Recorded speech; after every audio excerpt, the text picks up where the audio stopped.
Hey everybody, we're on page 135 and we just learned about triplets. So here's a piece that has a bunch of triplets, but it also has a lot of straight eighth notes side by side with the triplets. So let's take a look at the rhythm.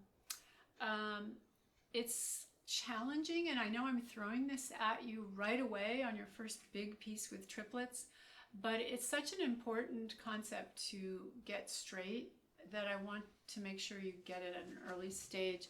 So let's clap just the right hand for the first 8 measures. About 1, 2, walla, 1, 2, walla, 1, 2, walla, 1, and 2, and 1, and 2, and 1, 2, walla, 1, 2, walla, 1, and 2, and 1, 2.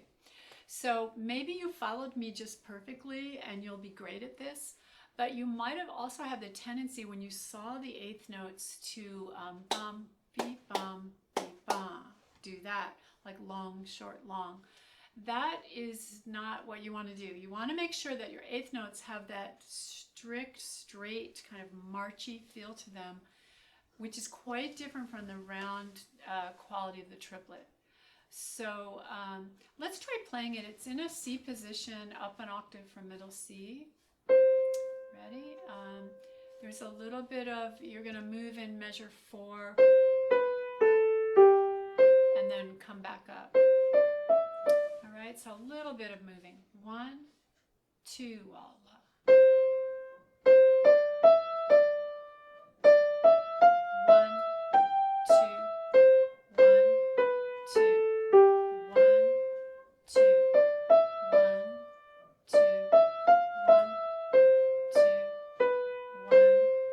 2.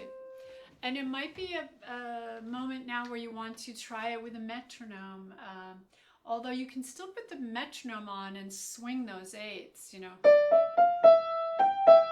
And it would still be with your metronome, so be careful that you're not swinging the eighths at all, going long, short, long, short.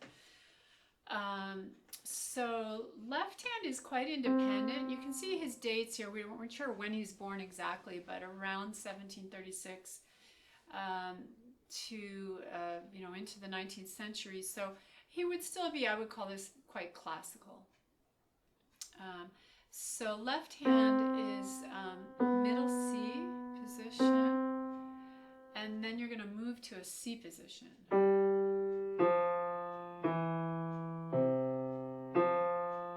And now down an octave. So notice, by now you're probably noticing patterns in measure 7 and 8 of many pieces. Left hand starts to get more complicated. It moves around a little bit more because it's trying to wrap up that section with a bow. And in doing so, it often goes down an octave or plays a pattern that is more interesting and faster chord progression. So left hand often needs a little more work when you're at a cadence, and that's often like measure 7 and 8 or 15 and 16. Let's try, you can pick one hand or try putting them together. It might be a little premature to put those together, but let's pick a hand and let's go for it. 1, 2, walla.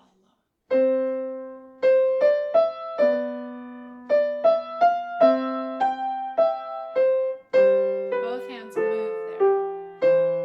Move back up in the right hand.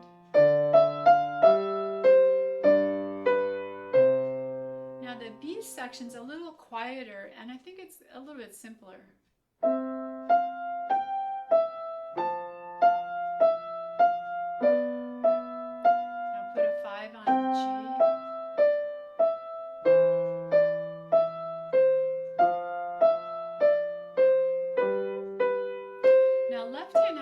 Jump up again, cadence, warning, up, that's a G, 3 ledger lines, so we have C, E, G, if you think of it from C, and it just walks down to C, and then replace with a thumb.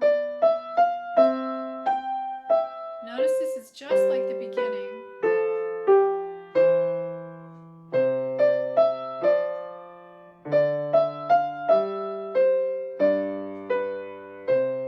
So the good news is the last 8 measures of the piece are identical to the first 8 measures. Even the cadence, everything's exactly the same. So you don't need to spend a lot of time working on the last 8 measures. Just leave them off in your practice routine, and make sure you get the B section as good as the A section, and then put it together. So the form of this piece would be A, B, A.